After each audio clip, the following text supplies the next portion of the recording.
Hi guys，歡迎返嚟我個 channel。因為之前呢，出咗喺 IG 嗰度出咗個 post，咁我就想問下大家會想睇我挑戰錄英文嘅reading 定係廣東話嘅 reading 啦。咁跟住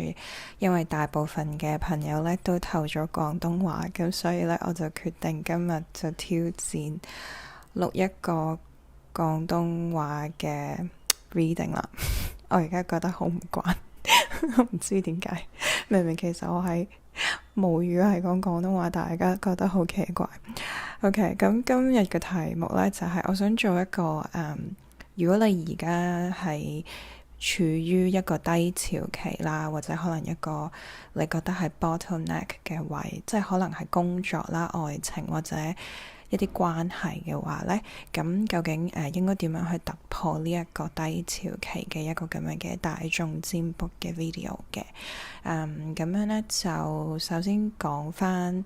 補充翻，因為呢一個係一個大眾占卜嘅 video 啦，咁所以呢，其實有時候啲 reading 呢未必可以對應到全部人嘅故事啦。咁如果你聽到覺得有啲好似同自己個故仔有啲唔同咧，咁其實咧就可能真係未必係你今日需要聽到嘅一啲 message 啦咁啦。咁如果你係講國語嘅聽眾咧，咁可能要等我呢個 video 出咗之後咧，我會打返一啲國語嘅字幕咧，去俾一啲可能唔係好識聽廣東話嘅朋友啦。咁希望你哋都會鍾意呢個廣東話嘅大眾占卜嘅 video 啦。OK，咁我哋而家就嚟揀牌啦。Hello，第一組嘅朋友，你哋好。咁今日嘅題目呢，就係想即係睇下，如果你而家係處於一個人生嘅低潮期啦，即係無論個原因係因為你可能工作上啦、感情上啦、學業上啦，或者同屋企人嘅關係啦，即係生活上種種一啲事情令到你覺得處於一個比較低落嘅狀態，或者處於一個樽頸位嘅話，咁可以點樣即係突破翻呢個階段，等自己唔好喺嗰個低位咁樣啦嘅一個主題嘅。我想講其實第一組呢，你哋俾我嘅感覺係非常之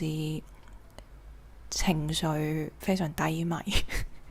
所以好想首先問下你哋，其實你哋 O 唔 OK？ 因為呢，首先你哋我不如講下呢一組即係嘅星座，有可能嘅星座啦。咁我呢邊見到其實就會有巨蟹座啦、雙魚座啦。同埋因為今日呢個 reading 其實我係用咗3組唔同嘅牌嘅，咁我就冇用到塔羅啦，我分別用咗呢個開悟卡、業力卡同埋呢個月亮卡嘅。咁係啦，咁呢，然後你哋個主牌呢又抽到 Series 呢個牌喎，咁其實佢係代表一個 motherly love 啦，即係佢個牌上面都寫咗 love and mother yourself，咁所以其實係代表一個母親嘅愛。咁而業力卡嗰邊亦都出現咗月亮，其實月亮都係即係代表緊巨蟹座，都係一個同家庭啊、母親啊有關啦。咁然後其實我淨係睇可能業力卡嗰3個組合咧，已經感受到其實打咗嘅朋友係一個非常之感性啦、敏感啦，好容易受到外在嘅人或者環境影響自己情緒嘅一個人，即係應該係話嗰個共情力好強啦。會好多嘢都會好容易會感受到人哋嘅能量啦，然後會將一啲負面又好或者正面嘅情緒咧，都會吸收咗喺自己心入邊嘅，即係好容易受到人哋影響啦咁樣。咁然後咧，因為其實第一宮咧係會代表好多時會代表你嘅上升星座。咁我唔知即係會唔會大家早有啲朋友其實佢個上升星座喺巨蟹或者雙魚座啦咁樣。咁佢會代表咧你點樣去睇呢個世界，或者你會想人哋點樣睇你？即係如果要去形容咧，其實佢就係你展現俾人哋睇嘅一個 display window，即係你會想點樣展現你自己俾呢個世界去睇，同時你亦都希望呢個世界點樣對你啦，或者你會用一個乜嘢態度去對待外邊嘅人或者事嘅。咁所以我覺得其實打咗個朋友呢，你哋其實係一個好容易受傷嘅人群，而嗰種受傷係情緒上啊，即係可能有時呢，你哋會諗好多嘢啦，咁可能亦都會好在乎人哋嘅感受，或者在乎人哋嘅講法啊，人哋對你嘅睇法啦，咁所以就會導致於呢，有時你會未必可以完全做到自己，同埋會有，因為始終有雙魚座喺度啦，其實會有種犧牲嘅精神啦，同埋因為月亮係代表母親嘅角色，所以咧其實我覺得你哋好多時咧會好照顧別人嘅感受，即係好保護人哋啦，好照顧人哋啦，好諗咗人哋先啦，因為媽媽啊嘛，即係媽咪嘅愛其實就係已經差唔多去到 unconditional love 啦咁樣，咁但係咧因為第一宮咧其實又係代表你想即係點講呢？即係你想點樣 present 你自己喎？咁所以咧變咗人哋就會覺得你好照顧人，你亦都好想照顧人嘅時候，有時你就會辛苦咗自己。咁我唔知究竟大家中嘅朋友，你大家處於嘅低潮期係因為咩原因啊？咁但係因為我其實係開五卡，即係下邊右手邊下邊嗰兩張卡呢，其實都俾咗少少 hint 我嘅，因為呢邊出現咗死亡的誘惑同埋報復，咁我想講其實呢兩張牌呢，喺開五卡入邊呢，都係屬於一個victim 嘅群組啊，即係呢，你哋會比較可能你自己都唔知嘅，但係你會有一個被害者嘅潛意識啦。咁其實唔係一件壞事嚟嘅，而係可能你有時呢會你自己都唔知道嘅情況之下呢，你會覺得自己係好慘個人，咁而因為咁樣呢，你會做嗰啲行為呢，令到自己更加慘。你咁樣聽係咪睇唔明我講咩？我而家解釋俾你聽，即係譬如呢，譬如我講咗報復嗰張卡先啦，咁其實佢會代表啲咩呢？就係佢會代表呢，有時呢，你會容許人哋去傷害你嘅原因呢，就係因為你可以用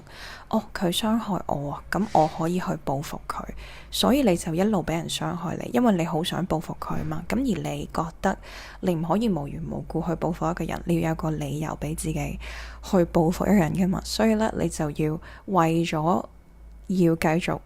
有呢個理由去報復人啦，你就開咗個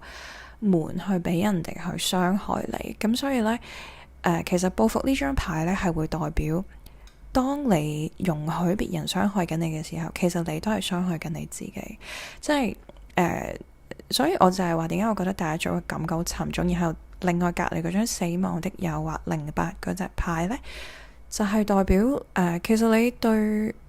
個情況或者某一個人咧，你好失望啊！嗰種失望呢，係你去到你會已經係我咁樣講可能有啲誇張啊，但係已經係差唔多你想尋死，即係你覺得我除咗了結我嘅生命以外，其實我係冇其他嘢可以完咗呢個咁痛苦嘅 cycle。即係可能要係淨對應到好少部分嘅朋友啦，咁但係呢一張牌係一個會有咁樣嘅能量喺入邊嘅，即係會有少少覺得係已經好痛苦啦，心力交瘁啦。我覺得我除咗了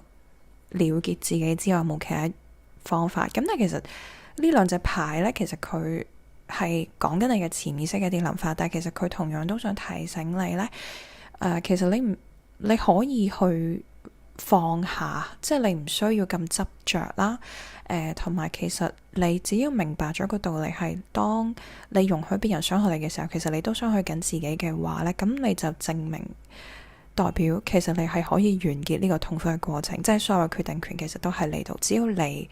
停止俾人傷害你呢，其實你就唔會傷害到自己。咁而死亡的誘惑嗰隻牌都係話俾你聽，其實instead of 去 seeing it as 一個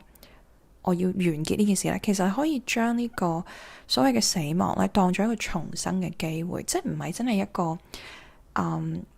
真正嘅死亡，而係可能你嘅死亡係 putting an end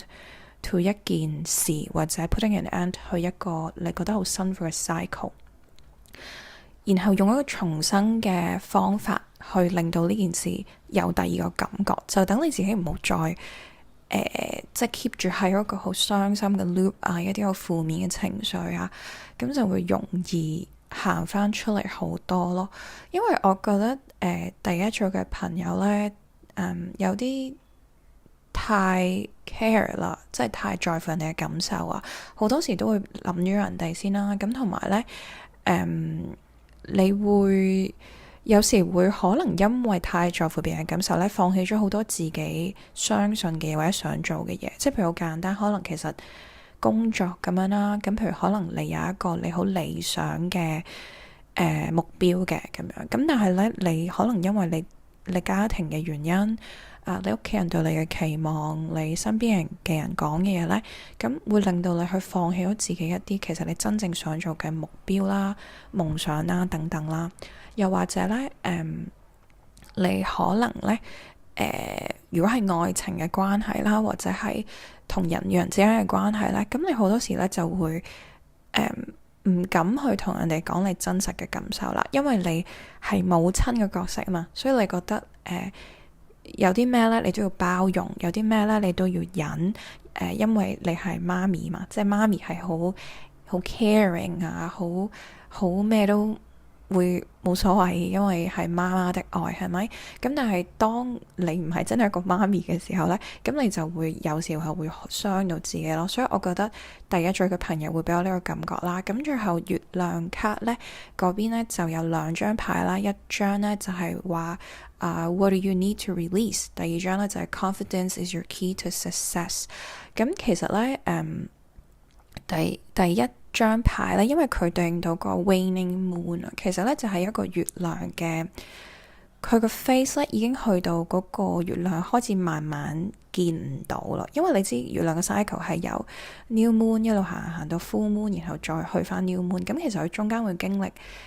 可能個月亮慢慢縮細嗰個時間噶嘛。咁其實呢一張卡就係代表嗰個時間，所以咧佢其實想話俾你聽，有啲嘢咧你要完結啦，或者你要放手啦，因為呢一個係一個自然嘅定律，你唔可以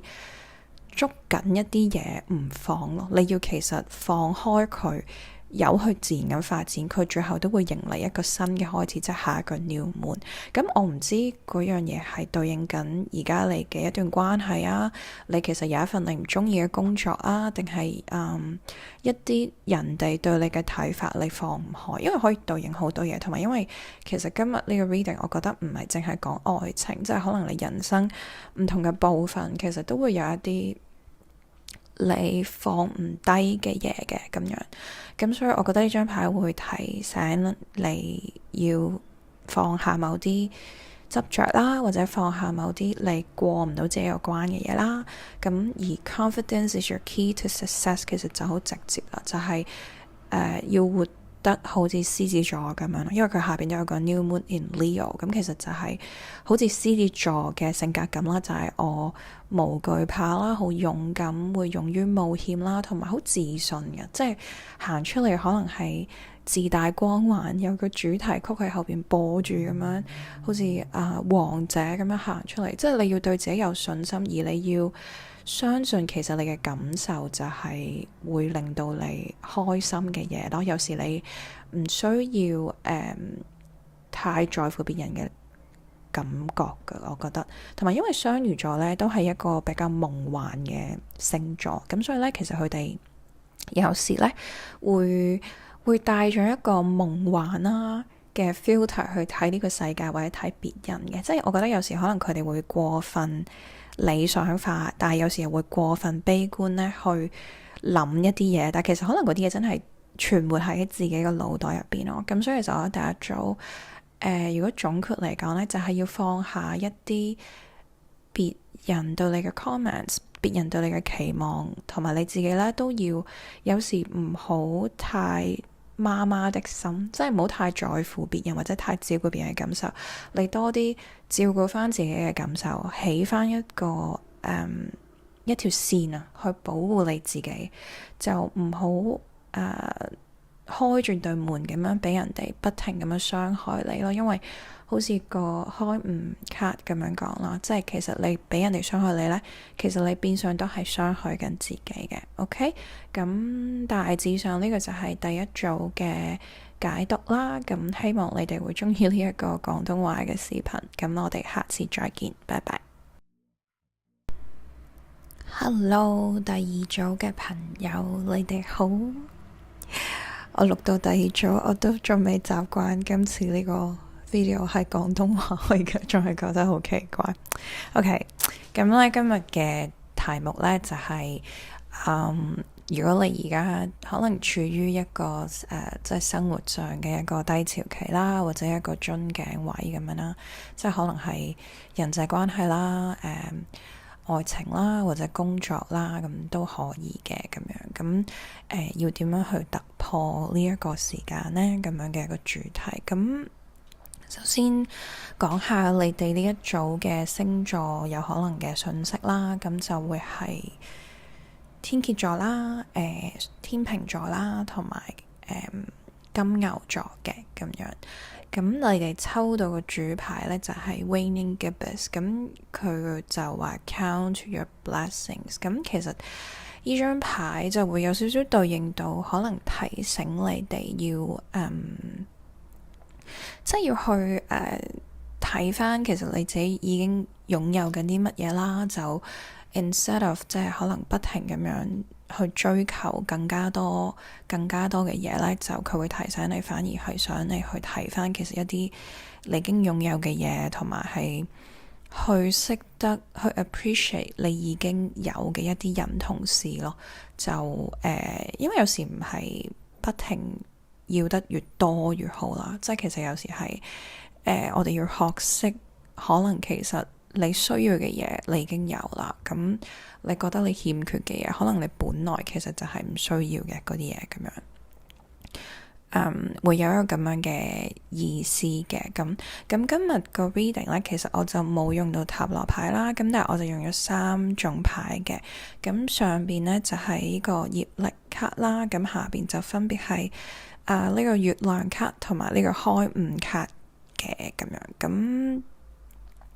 首先我諗講咗咩先呢？其實我覺得都啲牌呢都幾對應到 each other 嘅。咁因為其實金星呢就會係代表會啲咩議題呢？就係愛情啦、情慾關係啦、或者一啲慾望啊咁樣。咁有時都會同物質啦，即係金錢有關嘅。咁即係都係一啲人嘅慾望啦，一啲情慾關係啦咁樣。因為金星咁大家都知其實係愛情之神啦，咁佢有時都會代表一個女仔嘅魅力嘅咁樣。咁所以我唔知呢一組嘅朋友應該都係即係，就算你係男仔都好啦，我諗都應該係靚嘅，或者中意啲靚嘢嘅，或者係中意享受啦嘅一種人嘅。咁至於其實天蠍座呢，其實都會對應一個慾望啦、控制慾啦，同埋可能係一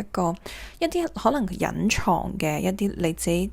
內心隱藏嘅恐懼啊，即係可能你自己其實都未必知嘅，可能係由你細個開始啦，或者你慢慢一路長大嘅時候呢，咁你會慢慢因為你經歷嘅嘢啦、你嘅環境啦、你遇到嘅人啦，咁會 build up 咗一啲呢，即係你內心嘅恐懼啦。可能你自己其實係唔知嘅。咁究竟嗰樣嘢係咩呢？咁我覺得開悟卡呢，其實好講到第二組嘅朋友面對嘅一個課題係乜嘢嘅。咁首先呢，你哋抽到嘅呢就係09需求同埋08死亡的誘惑咁樣啦。咁我首先呢，想講咗即係09需求呢一隻牌其實代表啲咩先？咁其實呢，佢會代表呢，就係譬如喺一段關係入邊啊，即係嗰段關係其實唔一定要係愛情嘅，可能係你嘅親人啦、你嘅朋友啦、或者可能即係人同人之間，總之係兩個人或者多過兩個人嘅一段關係入邊呢，你覺得呢，你會好依賴對方，咁而你嗰種依賴呢，就係你會不停咁樣去要求對方去做一啲嘢啦。咁如果呢一個係講緊一段愛情關係嘅話呢，咁你就會有嗰種恐懼咧。嗰種恐懼就係你如果嗰個人佢滿足唔到你嘅需求，滿足唔到你嘅要求嘅時候呢，你就會覺得個人唔愛你咯。即係你去評論或者你去覺得呢個人佢愛唔愛你呢，其實係純粹你會好多時間會 focus 喺究竟佢滿唔滿足到你嘅要求啦。咁而你呢一種對佢嘅依賴咧，你覺得就係愛啦。即係佢如果愛你咧，佢應該係會 fulfill all your needs。咁同埋你會嗰種依賴其實係有少少係因為你有一種好驚俾人遺棄嘅恐懼啊。即係可能係你細個有啲經歷啦，或者你之前嘅一啲戀愛或者一啲關係入邊你經歷過俾人拋棄。咁所以咧，你就好驚啦。咁你就變咗咧，要去 make sure 咧，你要對方去滿足你要求。咁你就有個證據證明佢真係愛你，因為最直接啊嘛。即係你有時如果佢同你講話，其實我好在乎你，好愛你，你感受唔到，因為你唔係肉眼可見啦。咁對你嚟講，你最有安全感，覺得呢個人唔會遺棄你嘅嘢係咩呢？就係如果個人佢會滿足你一切嘅要求咯。咁但係其實呢一個變相呢，係一個依賴啦，同埋其實你見唔見到，譬如即係嗰張牌呢，個圖畫都畫得好好嘅，就係其實你係綁咗一個鐵鏈喺自己隻腳度，去俾人哋拉住你咯。咁個鐵鏈就係你對個人嘅要求啊。即係因為其實佢 by fulfilling 你個要求呢，其實你都離唔開佢嘛。因為其實佢用咗滿足你嘅要求呢樣嘢去綁住你喺呢段關係入邊。咁所以其實呢個係一個我覺得係幾複雜嘅關係啦。咁同埋因為對應到你哋都出咗第八宮呢個牌，其實八宮呢都會對應到一啲情感嘅關係啦、情慾嘅關係啦，同埋一啲害怕被遺棄嘅恐懼啊。咁所以其實我覺得第二組嘅朋友呢，你哋嗰個課題呢，就好似比較似係同人嘅關係有關會多啲咯，就係嗰種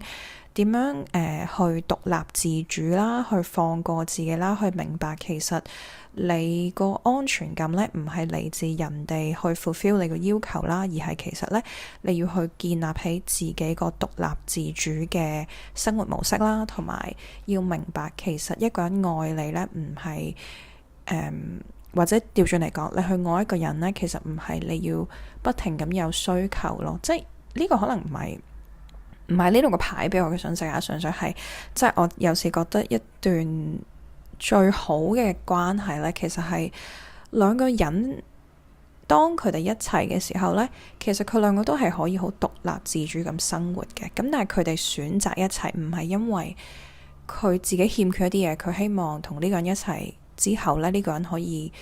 完整佢，或者可能彌補或填補佢冇嘅部分啦，而係其實我自己生活都可以，但係我選擇同你一齊係因為我覺得我哋兩個人一齊，除咗愛你之外，我哋兩個人可以係一加一多過二咯，就唔係互相彌補嘅一個關係。因為我覺得咁樣其實唔係愛情，即係我覺得咁樣只係一個 give and take，同埋好似真係好第九張牌嗰個圖畫咁，係一個捆綁式需求同埋給予嘅關係咁樣咯。今日嘅話題好似比較深同埋比較沉重咁樣，咁然後08嗰隻牌呢，其實第一組嘅朋友都出現咗，咁就係死亡的誘惑，咁啊代表一個人佢有一種覺得好失望啦，佢可能係對一個人、對一個關係或者對一個情有失望嘅心情啦，佢好想完結咗呢件事啦，即係可能甚至會諗過要呢個可能比較 dramatic 嘅表達啊，即係死亡去解決呢件事啦。咁但係其實佢係想表達呢，對於呢個狀況呢，其實你有其他嘢可以做嘅，就係呢，你可以當呢一個完結，亦都係一個開始嘅機會咯。咁樣咁就唔係話真係你要去了結自己啦，千祈唔好而係你要形式化地覺得其實即係將呢件事埋咗去，咁樣埋落地底完咗啦，咁其實就係一個重生嘅開始嘅一個咁樣嘅意思喺度嘅。咁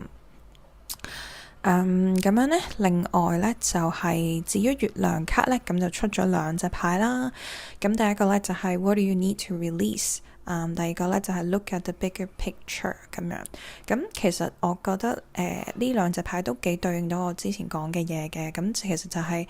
究竟你要放下啲乜嘢啦？咁其實我覺得呢，嗰個課第二組嘅朋友呢，俾我一個好強烈嘅感覺呢，就係你要放低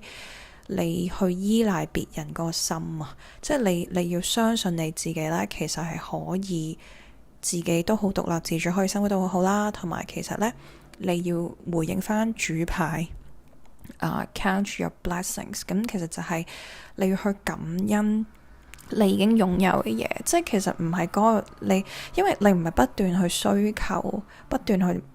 問人哋攞嘢，你覺得自己好唔夠啊嘛？即係你如果不停咁去 ask for 一啲嘢，其實就係你講緊俾個宇宙聽，你覺得 you're not enough，right？咁但係我哋其實係已經擁有所有嘢啦，同埋如果你都相信有呢個即係law of vibration 或者 law of attraction 嘅話，咁你都明其實如果你不停咁話俾個宇宙聽你要，咁其實就代表你唔夠啦。咁佢只會不停咁樣俾你唔夠嘅經驗你咯，呢個可能有啲深，但係如果有接觸過即係呢一方面嘅朋友，應該明白我講咩。所以你其實要話俾個宇宙聽，你已經擁有好多嘢啦，你已經足夠啦，你好珍惜亦都好感恩你擁有嘅一切，同埋其實呢個係事實，即係唔係你自己欺騙你自己嘅咁樣。咁我覺得就係放下對別人嘅依賴同埋需求。咁 look at the bigger picture 咧，其實我就係因為佢下邊有講到Full Moon in Sagittarius 啦，咁所以其實我覺得有少少咧會想提醒你哋咧，就可能要活得好似人馬座咁樣啦，就係好即係因為其實我覺得佢哋係有種我唔屬於任何人，即係有啲 I don't belong to anyone，即係好自我啦，同埋係其實都幾獨立嘅嗰啲人馬座，因為即係。我前排喺度睇過一個星座嘅 post 咁其實即係最多憑實力單身嘅星座第一名就係人馬座啦，係啦，因為即係佢哋咧係真係就算唔拍拖都好多嘢做啦，同埋佢哋係其實自己一個咧佢都 OK 嘅，咁即係因為佢哋嘅滿足感咧唔係嚟自別人可唔可以滿足到佢哋嘅需求，而係其實佢哋自己已經揾到好多嘢去滿足佢哋嘅人生啊，咁所以其實我覺得呢隻牌咧都會提醒你哋咧，即係唔好將你自己嘅個人價值觀或者一啲自我價值咧寄託喺別人身上，即係可能你會覺得究竟我夠唔夠好，或者佢愛唔愛我，或者我嘅價值就係嗰個人點樣對我，但其實唔係咯，即係其實個價值係嚟自你自己點樣對自己，你冇咗任何人咧都唔會影響咗你喺呢個世界上面嘅價值咯，即係我覺得呢個係可能第二組嘅牌會想講俾你哋聽嘅一啲 message 咁樣啦。咁希望呢個 reading 可以幫到某部分嘅朋友解決而家處於嘅困難或者低潮期啦。咁亦都希望你哋中意呢一個廣東話嘅reading 啦。咁樣，咁我哋下次再見，拜拜。Hello， 第三組嘅朋友，你哋好。今日嘅主題呢，就係想睇下，如果而家你即係處於一個樽頸位啦，或者人生嘅低潮期啦，咁究竟可以點樣突破呢一個階段呢？或者有咩建議俾到你哋咁樣啦？咁今日呢個 reading 呢，其實我就冇用到塔羅牌嘅，咁但係我就用咗3組唔同嘅牌啦，咁分別就係上邊嘅業力卡啦，右下角嘅開悟卡同埋呢個月亮卡嘅，咁你哋嗰個主牌咧，你就抽到呢個 Witching Medicine， 咁佢就話 Connect to Earth， 咁其實呢個就比較直接啦，就係好似嗰個牌個圖畫咁樣，就係有個女仔，咁佢就走向一個大自然，或者享受緊，即係佢喺個大自然入邊嘅一啲感受啦，同呢個世界或者 nature Mother Earth 去再重新連結起嚟啦。咁我覺得好有趣嘅地方呢，其實就係因為嗰個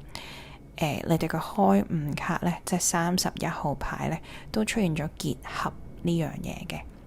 咁所以咧，其實我都覺得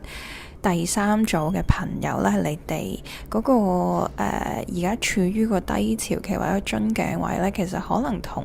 連結啊係好有關係嘅。咁但係我覺得就未必係真係同呢個地球啦或者大自然連結啦，我覺得係講緊一個人同人之間嘅結合啊，或者一個工作夥伴嘅關係啦，或者一啲合作關係啦嘅一啲議題咯。因為其實第七宮咧，即係因為上邊個業力卡出咗第七宮嗰隻牌啦，其實佢會代表一個合作夥伴啦，一啲人同人之間嘅關係啦，同埋你點樣同人相處啊？即係譬如你幻想呢，即係其實第七宮呢就好似你有個會客室咁樣啦。咁當你見客嘅時候，你係點樣同人 interact 嘅呢？即係就會係一個咁樣嘅感覺同埋能量啦。咁所以其實我覺得第三組嗰個人生嘅課題呢，就好可能，譬如呢個階段你經歷緊嗰樣嘢係同人嘅連結啦，或者你點樣同人相處呢，都好有關係。咁其實另外第七宮呢，有時都會代表呢，你會吸引到啲咩人入去你嘅生命入邊嘅。咁而嗰個通常嘅即係會發生嘅事情呢，就係可能你潛意識地咧，你覺得你自己缺乏嗰個特質嘅話呢，咁你就會吸引翻呢嗰個特質嘅人進入你嘅生命嘅。即係譬如好簡單，譬如可能你潛意識呢，其實你係一個好冇自信心嘅人嘅咁樣，咁你呢就會好容易呢俾一啲好有自信嘅人吸引啦，或者可能呢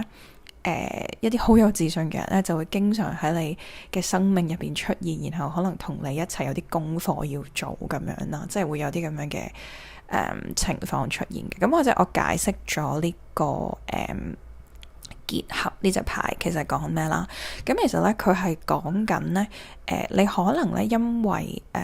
以前呢有啲經歷啦，或者你可能之前同人相處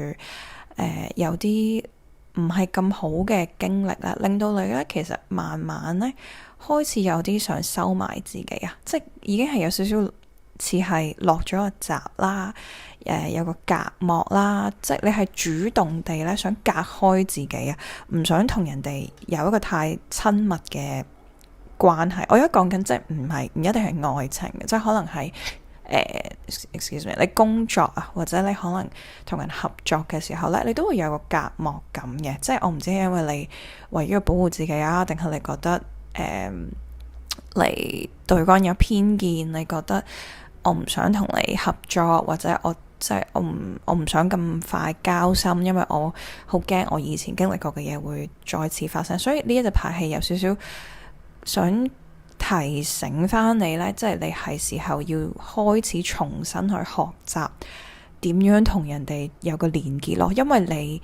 只有你肯踏出呢一步去重新建立一個連結啦、夥伴嘅關係呢，你先至可以會成功咯。即係個成功呢，可能係同你嘅工作有關，或者係可能我覺得係始終人係唔可以一個人做晒所有嘢。即係當然我哋要獨立啦，咁但係有時 win-win situation 就係可能你兩個人做同一樣嘢，你得到嘅嘢會更加多，或者可能你完成嗰陣時會更加快。咁所以其實我覺得佢呢邊會想提醒你，喂，你係時候即係出翻嚟同人哋建立翻個關係啦，即係唔好成日病埋自己喺一邊啦，收埋自己啦。同埋係想你主動地去連結啊，即係唔好坐喺度等人哋 initiate 咯。你要主動地去揾人，可能打電話俾人哋啦， send 個 message 俾人哋啦，或者主動去尋求一啲合作嘅機會啦，都係一個。即係我諗就有啲似第七宮嗰隻牌咁樣咯，即係兩隻手大家喺度 handshake 咁樣，即係其實合作係會令到你更加快，同埋更加個效果去做同一件事係會更加好嘅咁樣，即係會有咁嘅意思啦。咁而25號呢隻牌呢，選擇啦，咁其實我覺得呢隻牌呢都好有意思嘅，因為其實佢都會代表咗呢。即係人生，其實呢，我哋每一件事呢都係一個選擇。咁而我哋嘅選擇呢，其實係 based on 啲咩咧？咁你會去點樣選擇件事咧？即係譬如你而家好似嗰個人咁樣，個圖畫嗰樣咁啦，你前邊有唔同嘅路喎，咁你可以揀。咁人會點樣選擇咧？就係會去 based on佢以前嘅經歷啦，佢學習嘅嘢啦，佢一啲由細到大嘅一啲信念啦，可能佢自己嘅對某啲事情嘅一個偏見或者認知咧，咁佢會去做一個選擇，行邊一條路，都係因為呢一啲所有嘅架構啊。咁所以咧，但係其實選擇好緊要，因為咧你有時你揀咗唔同嘅嘢咧，你顯化出嚟嘅嘢會唔同，你經歷嘅嘢會唔同。其實人生有時就係由大大小小嘅選擇而形成㗎嘛，即係有時你可能你面對或者你而家經歷緊嘅某啲嘢，其實都係因為你以前嘅一個選擇去帶領你去到而家呢個路口啦。即係有時會係因為咁樣有個前因後果嘅關係。咁所以我覺得呢張卡咧，其實提醒你有兩個重點嘅，一就係咧，因為咧你嘅諗法啦，你嘅信念啦，嚟自你嘅心啊嘛，咁而嗰樣嘢係會引領到你去選擇噶嘛，所以咧你去 train up 你個諗法咧，其實好緊要，即係或者你去 make sure 咧，你個信念咧係 align with 你嘅人生嘅目標或者人生嘅課題，或者真係。我應該點樣解釋呢件事？即係你要去學習點樣練習你個心入邊嘅一啲諗法呢，係同你覺得你人生會令到你真正快樂嘅嘢係 align 咯。即係因為我覺得有時你可能你喺人生入邊遇到啲問題，咁你會做咗個選擇啦。咁但係其實你個選擇呢，可能同你個心呢係唔 align 嘅，因為你可能係你呢個選擇係 based on一啲社會教你嘅規條啦，你由細到大學嘅一啲嘢啦，話俾你聽啊，你係應該咁樣揀嘅。咁但係其實可能嗰個選擇咧唔係你個心所想，所以咧你呢隻牌咧就想提醒你，你要去，如果你想作出一個令到你人生，即係你每一次遇到一個要選擇嘅關口嘅時候咧。如果你都可以第一時間做到一個由心出發嘅選擇，其實呢個係要練習㗎，你要去練習聆聽你嘅內心，練習去可能審視一下你一啲價值觀，你一啲信念，其實係咪 align with 你自己嘅 life purpose that makes you happy 啊？咁然後當嗰個選擇 comes up 嘅時候，你就好快，因為你有練習嘛，好快就揀到一個真心令到你內心開心嘅路咯。咁第二樣嘢呢，就係其實佢想提醒你呢。你每一次選擇呢，都係一個新嘅機會，即係就算可能因為我哋係人啊嘛，咁即係當然我哋由細到大學咗好多嘢，都係一啲信念，可能係學校教我哋啦，社會教我哋啦，父母教我哋啦，咁我哋可能由細到大都覺得嗰啲嘢係啱嘅，咁所以我哋好多時我哋人生有時做啲選擇呢，就係用咗人哋教我哋嘅一啲概念去揀，咁但係既然我哋人生在世啦，咁就係要學習一下點樣可以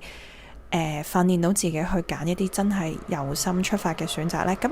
你之前可能你覺得你揀錯咗，或者可能唔係揀錯嘅，即係可能你揀咗個選擇係唔係令到你個心最快樂嘅一啲路向嘅時候，但係唔緊要，因為你隻牌話俾你聽，其實你每日起身你都會面臨唔同嘅選擇，嗰個選擇可能係好大或者好細，即係可能細到今日着咩衫，用咩袋出街，但係又可以大到我要揀一份咩工，我要唔要留喺呢個城市入邊繼續發展，即係一啲大大小小嘅選擇，都係一個每一次嘅選擇咧，無論大小啦，其實都係一個新嘅機會去俾你對呢個世界或者對自己人生有一個另一個睇法，所以就算你之前可能覺得你揀有啲嘢唔係好對應到你自己啦，都唔緊要嘅，因為你每日都係不停咁選擇，每日你都有個可以有個新嘅開始咯。咁所以我覺得呢隻牌其實會有啲咁樣嘅意思喺入邊提醒你哋啦。咁另外月亮卡呢嗰邊其實呢都出咗兩張牌嘅，咁一張就係佢話Don't let your past hold you back， 第二張就係 Show the world the real you。咁其實呢兩隻牌我覺得可以擺埋一齊講嘅。咁第一張牌咧，其實就係想講咧，可能第三組嘅朋友咧，之前咧曾經喺一段好 toxic 嘅 relationship 入邊啊，即係唔一定係愛情嘅，可能係親人、朋友或者同事啦。咁嗰個關係呢係有啲唔對等，同埋其實你係不停咁俾人衰索啊，你係不停咁付出啦，令到你好困擾啦，但係你又可能花咗一段好長嘅時間，你先說服到自己離開嗰段關係，或者你而家仲喺嗰段關係入邊啦，就係我唔知啦。咁但係呢邊就想話俾你聽呢，其實我覺得係對應翻選擇嘅牌咯，就係你曾經有過咁嘅事，你可能你覺得你選擇錯咗，唔代表你之後都一路要做一個錯嘅選擇咯。即係你有個 right 去揀一個完全唔同嘅路，咁其實成個故事就會唔同咯，係在於你咯，唔係人哋幫你揀，係你自己去選擇咯。咁第二個牌就係好直接啦，就係表現你嘅真我啦。咁佢亦都話 Full Moon in Aquarius， 咁其實就係講緊即係水瓶座嘅能量。咁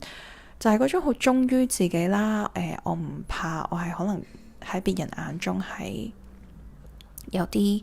唔同啦，或者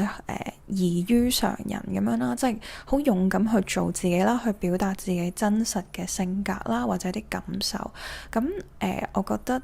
即係其實第三組嘅牌咧，都互相都好對應到嘅，即係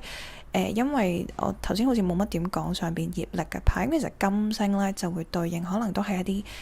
對物質啦，或者一啲關係嘅慾望啦，有時亦都會代表到愛情嘅關係、人際嘅關係啦。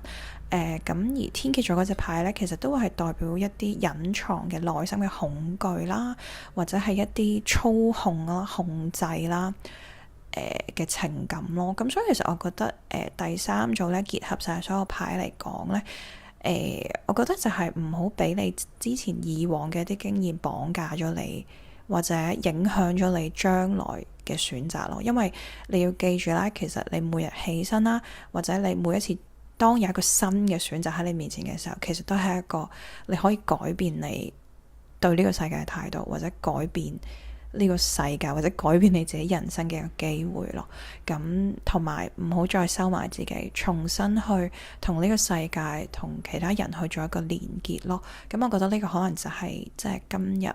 你需要聽到嘅一啲信息啦。咁希望可以幫到你哋，亦都希望你哋中意呢一個廣東話嘅 reading 啦。咁我哋下次再見，拜拜。